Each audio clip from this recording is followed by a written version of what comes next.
Hey YouTube, it's PB. So this is a bit of a different kind of video today.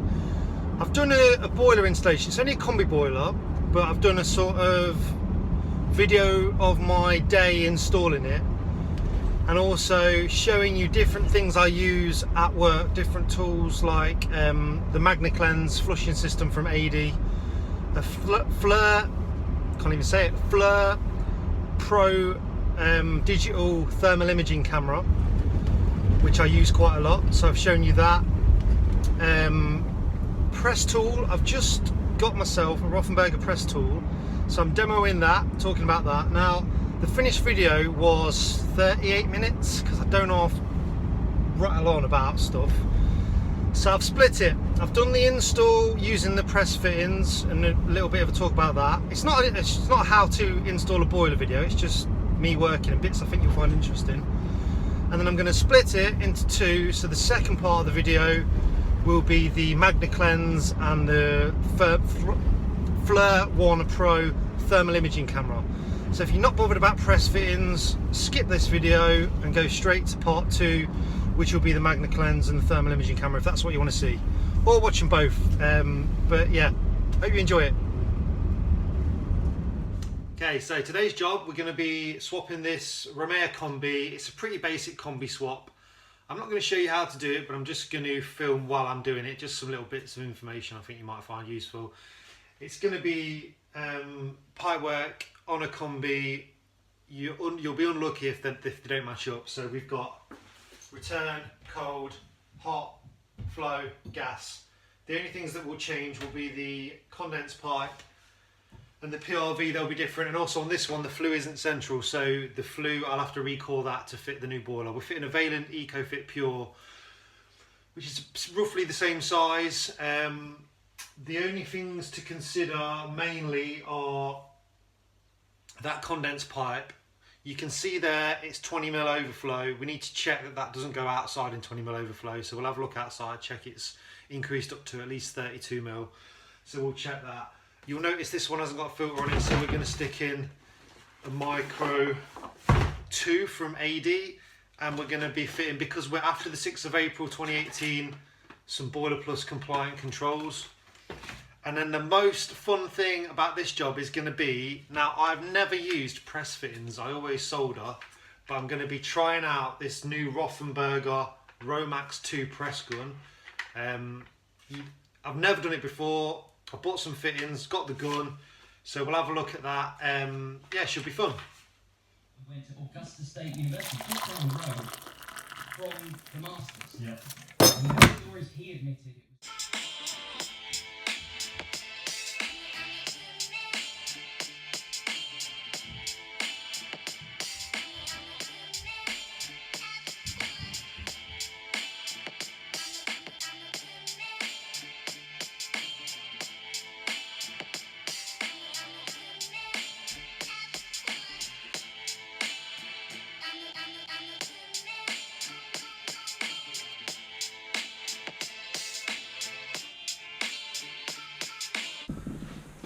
This boiler jig has been held in with about 10 brolly fixers, and that's because you can see there we've got insulation boards, so there's quite a big void between the plasterboard and the brick, so we're going to have to look at getting some decent fixings to hold the boiler up.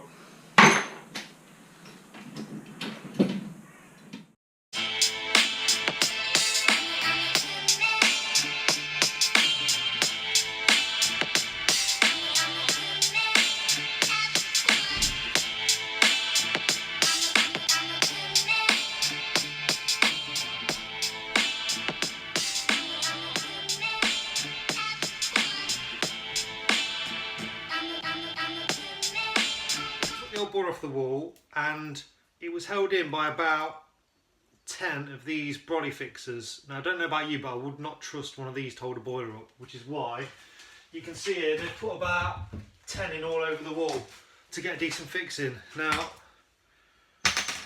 rather than use an inferior product and use it a lot to try and combat the issue, corefix is a way of doing the job properly with the correct fixings. I'll just show you on the back of the pack here.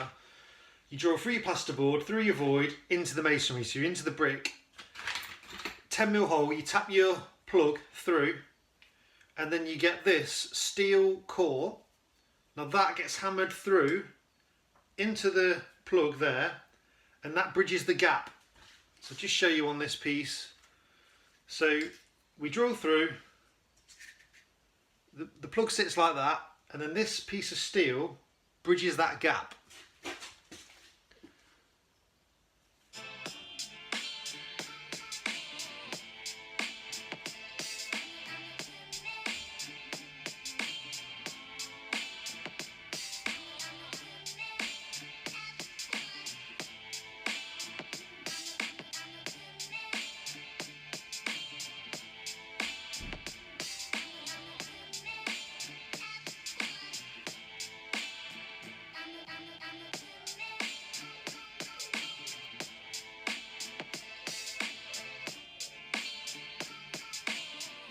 So I'm halfway through the job and the lights went off, all the sockets are dead, gone outside, and there's no credit on the electric meter. Tenant's gone out for the day.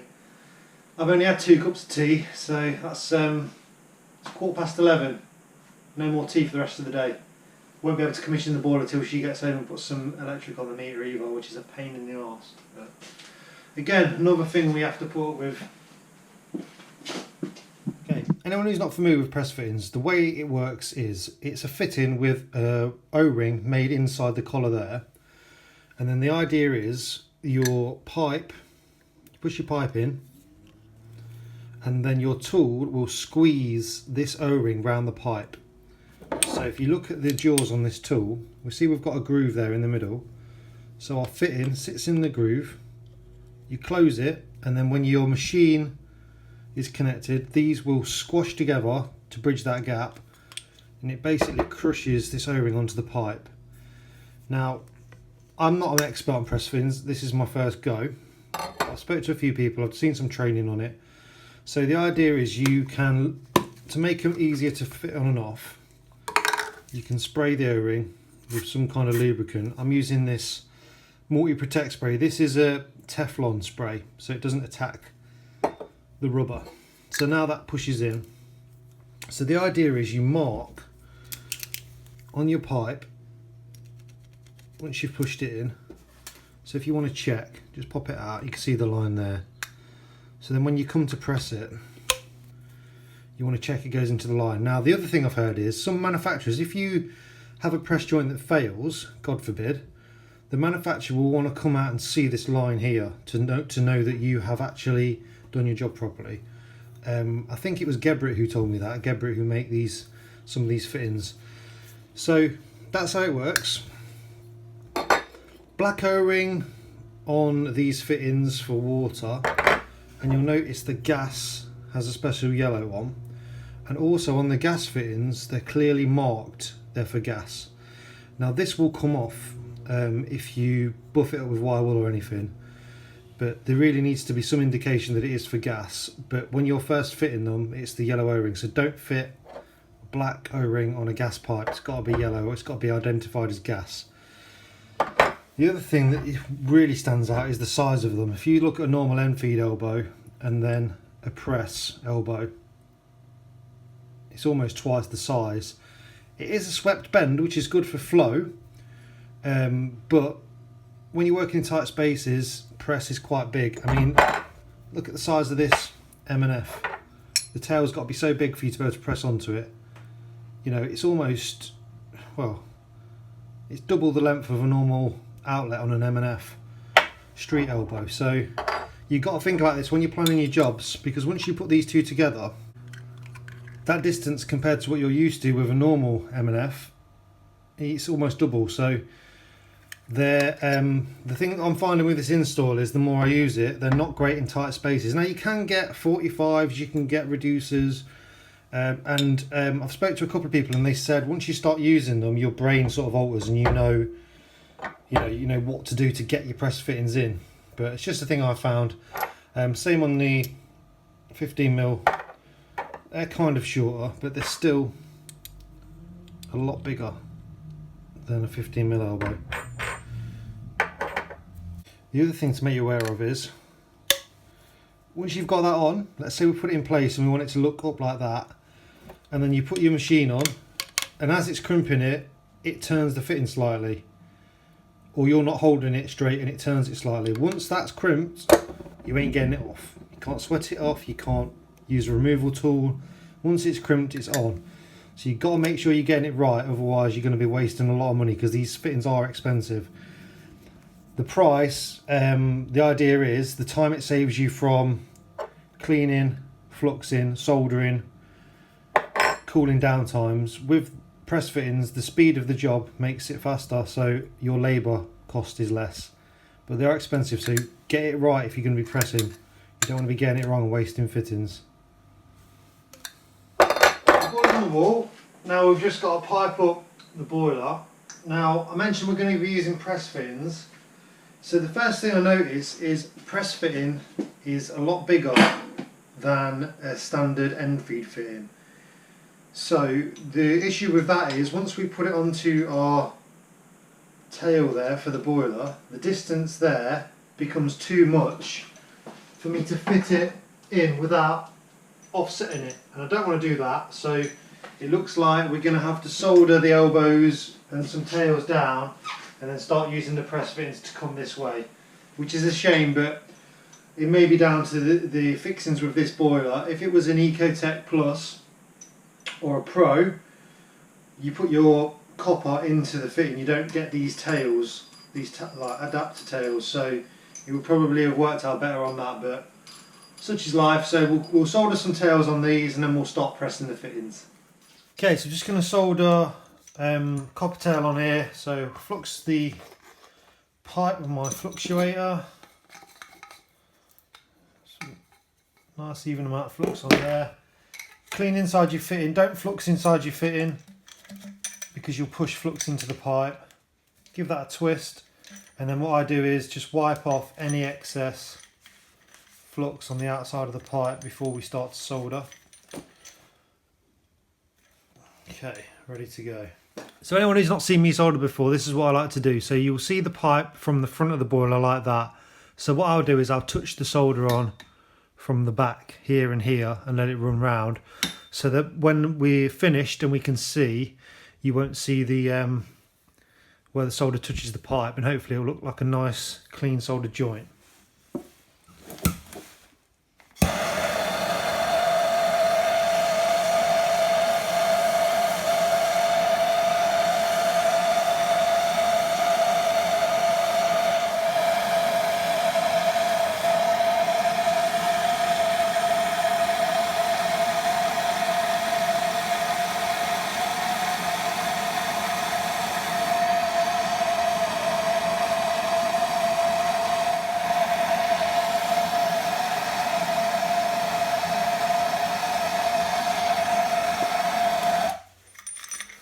So when it's cooled down, just give it a clean off with some wire wool. I always use extra fine wire wool. And then we'll just have a look now.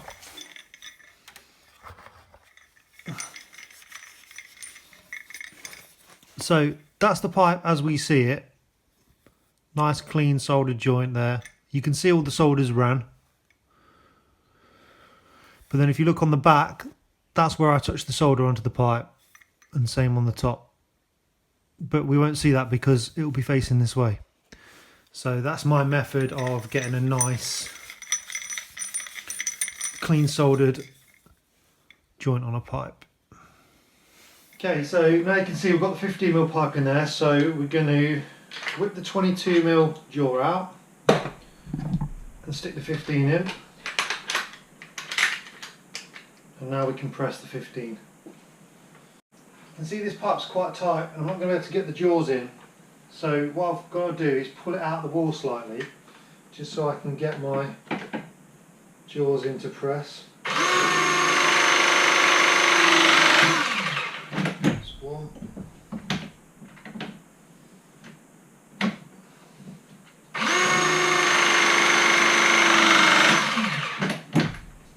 Two.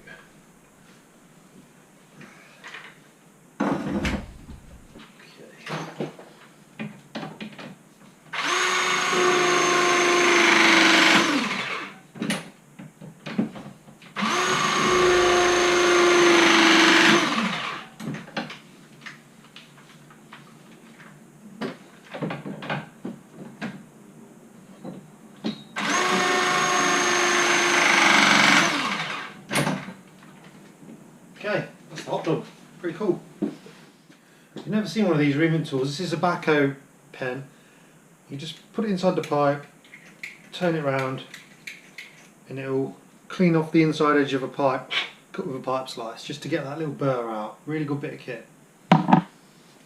One of the downsides, because these fittings are so big and you need to get your crimp tool, jaws, over it, if you want two elbows together to change direction, you can't use these press fittings that close together. The minimum you can do it would be there, so you can close the jaws on. You can see that. Might be a bit of an issue.